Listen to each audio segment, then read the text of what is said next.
Ahora sí, hablemos de México. Hoy les tenemos preparadas varias historias, sobre todo locales, de la realidad estatal y municipal en México. Ahora, en el marco del regreso a la nueva normalidad, muchos países en Europa ya están retomando la nueva normalidad. Ya lo hicieron muchos más hace semanas en Asia. Esta nueva normalidad, como la llaman en el mundo, después de este arranque de 2020, Rivas, tan de la... ¿Cómo lo calificaría, Rivas? Un arranque del 2020 tan de la... Una pesadilla, tan de la pesadilla, vamos a decir, tan de la pesadilla, y también de eso de que usted acaba de pensar, señor, ahí en su casita, que seguro lo dijo.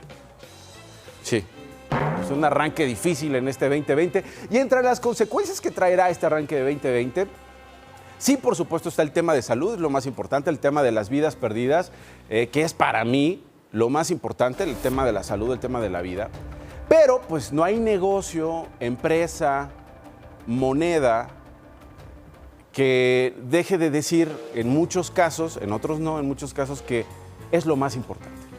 Para mí, sin embargo, pues llámese empresa, llámese economía, llámese tipo de cambio, llámese valor de petróleo, llámese cotizaciones en bolsa, nada de eso es más importante que la salud y la vida, de usted y de la mía. Sin embargo, no todos piensan como uno en el mundo. Y las grandes marcas, hay algunos empresarios, algunos restauranteros en México, muchos del sector turismo, de los casinos, maquiladoras, fábricas, quieren ya regresar porque no quieren seguir perdiendo dinero. No quieren seguir perdiendo dinero, es la neta. Está bien, no más que una duda. ¿Y quiénes son los que van a arriesgar su vida y salud a cambio de que regresen sus ganancias? Como siempre, los trabajadores, ¿no? Los mismos a los que corrieron en estos meses, a los que les bajaron el sueldo en estos meses o a los que amenazaron con seguir yendo a trabajar o si no perdían el empleo, ¿sí o no? ¿Cuántos casos de aquí no supimos de familiares que los amenazaban así en las empresas? Decían, no quieres venir, pues te vas. Claro que hay excepciones y hemos visto empresas sensibles y solidarias con sus trabajadores en estas semanas difíciles, que han hecho de todo para que sus trabajadores estén bien, pero sabemos que muchas no son así. Y con el pretexto de los empleos perdidos y la desaceleración económica que en este país se va a traducir en un decrecimiento que se calcula en promedio en 7%, pues exigen volver sí o sí. Porque dicen, no hacerlo cobraría más vidas. Si no reactivamos la economía, si no regresamos, se perderían más vidas, ¿no? Porque sin trabajo, sin un sueldo, con el desempleo se perderían más vidas, dicen los que ya quieren regresar porque ya quieren ver sus ganancias. Como si ellos fueran los que regresaran a trabajar y ellos, fíjate, los acá, sean los que tengan el contacto en el transporte público, en la calle. O sea, como si ellos, los que ya quieren regresar porque no quieren pérdidas, los acá, ¿no? Los dueños de este chiste, ya quieren regresar. Y como si ellos se arriesgaran todos los días a salir a trabajar en las calles y a agravarse con los contagios. No, ellos quieren salvar a la economía bien guardaditos en sus oficinas lujosas, con la tranquilidad que da un seguro de gastos médicos mayores y el dinero en la bolsa. Porque este es un país desigual, donde muy pocos ganan mucho y muchos, todos los demás, ganan muy poco, ¿no?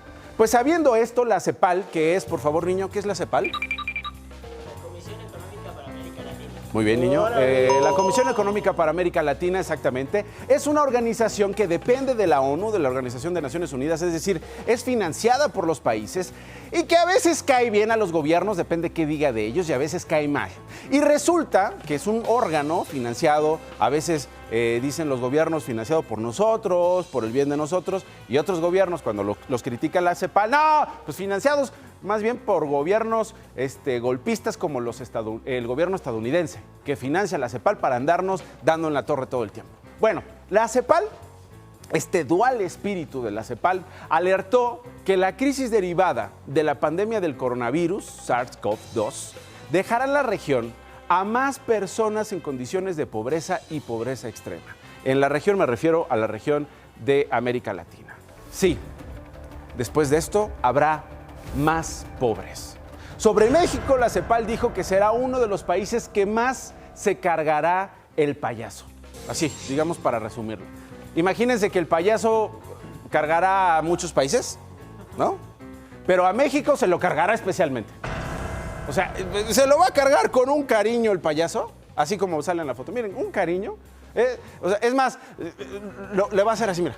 Lo va a arrullar, el payaso a México lo va a cargar, lo va a volar por los aires, ¿no?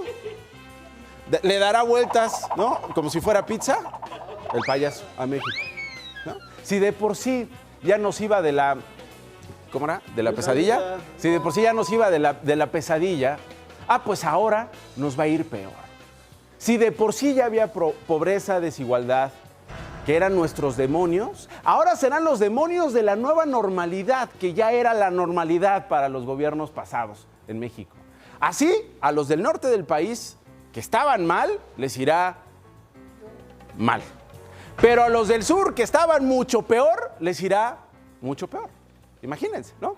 Según la secretaria ejecutiva de la CEPAL, Alicia Bárcena, en México 47% de la población estará en condiciones de pobreza, lo que implica un aumento de 5.9 puntos porcentuales respecto al año pasado. Más pobres, cuando el porcentaje el año pasado era de 41%. Ahora subirá este porcentaje. La pobreza extrema aumentará 11.1%, ¿no? Pasará de 11.1% en el 2019 a 15.9% en el 2020. Otro aumento. Repito, nos está cargando el payaso. Y no solo por el COVID, sino desde antes. Desde antes ya nos cargaba porque los gobiernos no supieron combatir la pobreza. No supieron combatir la desigualdad. Ni el sector privado demostró interés, ese que ahorita quiere regresar. No, ese que ahorita ya le urge ya las ganancias, no pudo terminar con esos demonios, no se comprometió, como muchas empresas sí lo hicieron, a ser solidarios y a combatir la desigualdad entre sus trabajadores. Hoy esos demonios siguen predominando. Y ahí están las consecuencias de tener un país pobre y desigual, señora y señor. Que viene entonces el COVID y nos sigue cargando el payaso y a México lo carga con mayor gusto. Hasta con saña parece que lo carga. De esos amores que como cuando tu tía te agarraba de los cachetes arriba, que decías, mi chiquito cachetón, te daba un beso y decías, tía, ya no me beses. Así nos está cargando con ese cariño el maldito payaso. En materia de desigualdad, México registrará un aumento en el índice de Gini, que es un indicador que mide esta condición de desigualdad en México y en varias partes del mundo, en el mundo, un aumento de la desigualdad de los ingresos en 2020 de 3% o más. Si de por sí ya había una desigualdad donde unos ganan más y otros ganan menos claramente, ahora eso se verá marcado 3% más. Es decir, aún habrá más que ganarán poco y aún habrá pocos que ganarán mucho. Esa brecha todavía se abrirá más. El Consejo Nacional para la Evaluación de la Política de Desarrollo Social, que es el Coneval, que es un de verdad valiosísimo y muy respetado órgano gubernamental mexicano, que tiene autonomía y capacidad técnica, y que además siempre nos dice objetivamente cuál es la situación de la política social en México, y que además el Coneval mide la pobreza en nuestro país. Publicó el lunes un documento bien interesante que se llama La política social en el contexto del COVID-19 en México. ¿Qué dice el documento? Sí, nos confirma. El Coneval calcula una caída del ingreso equivalente al 5% y una reducción más pronunciada para los hogares en pobreza urbana. Es decir, los que son pobres la van a sentir todavía más complicada en estos meses. Habrá entre 8.9 y 9.8 millones más de pobres en México. El número total de personas en situación de pobreza extrema por ingresos se podría incrementar entre 6.1 y 10.7 millones de personas más a las que ya venían registradas con los otros parámetros de varios tipos de pobreza. Quienes no podrán comprar ni siquiera una canasta alimentaria con su sueldo sería de 37.3% a 45.8% solo en el segundo trimestre del 2020. Gente que no podrá comprar lo básico para poder sobrevivir. Y sí, mujeres, ustedes serán las más afectadas en un país que normalizó la desigualdad entre ustedes y los hombres. ¿Cuándo es un buen momento para regresar? ¿Cuándo debemos regresar? Esa es la pregunta que muchos están haciendo en el mundo y en México. ¿Cuando haya una vacuna y todos estemos relativamente seguros? ¿O cuando los dueños del dinero lo dispongan con sus influencias? En un país tan desigual, con tanta desigualdad, ¿Todos los países tendremos acceso a la vacuna? Y dentro de ese país tan desigual como México, ¿todos los mexicanos tendremos acceso a esa vacuna? ¿No? Una vacuna que tal vez exista en 10, 20 o 36 meses. México, gracias al canciller Marcelo Ebrard, ya se sumó a la coalición para las innovaciones de preparación para las pandemias, cuyos países miembros andan buscando la vacuna. Esta vacuna que, insisto, puede venir en 10 meses, puede venir en 20 meses o en 36 meses.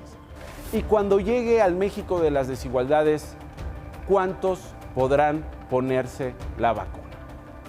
Vamos a ver lo que ocurre.